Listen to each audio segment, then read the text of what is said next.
ChatGPT, Claude, Gemini, Llama. You've probably used at least one of them.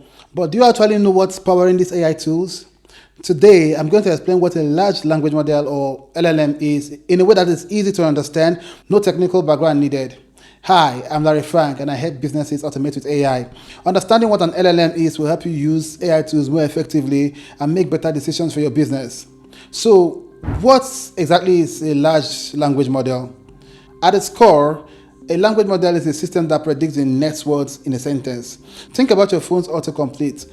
You type happy birth and it suggests day. Exactly, it's predicting what's most likely to come next based on the patterns it's seen before. A large language model does the same thing but on a much bigger scale. It's trained on a lot of texts, books, website articles, and research papers. By learning patterns from all that information, it can do far more than just autocomplete. It can answer questions, write articles, summarize documents, generate code, translate languages, and even hold conversations that feel very natural.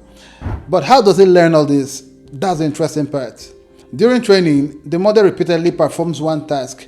It predicts the next words, it reads a piece of text, tries to guess what comes next, checks if it's right, and adjusts itself.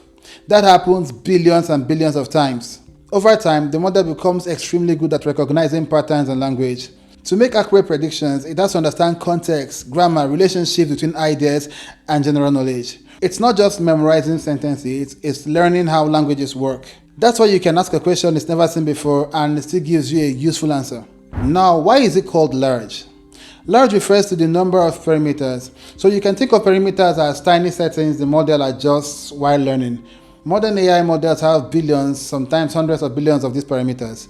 Generally, more parameters means the model can handle more complex tasks and produce better results. But they also need much more computing power and they're also expensive to run. That's why we have different sizes of models. Smaller ones can handle more simple tasks like basic customer support. Larger ones are better for complex analysis, coding, or long-form reasoning. Why does this matter for your business? Almost every AI tool you use today is powered by one of these models. Knowing that helps you in a few key ways. 1. Not all models are equally capable, so choosing the right one affects your results. 2. The quality of your instructions, your prompts, really matters. Small changes and phrasing can lead to very different outputs. 3. There are limits. Models can only process a certain amount of information at once, known as a context window, which is important when you're working with large documents or large data sets. So now you know what a large language model is and why it's the technology behind everything from ChatGPT to Claude and Gemini. In the next video, I'll show you how to build your first AI workflow step by step with no coding required. If this was helpful, stick around for more. And I'm curious, which AI tool are you using the most right now?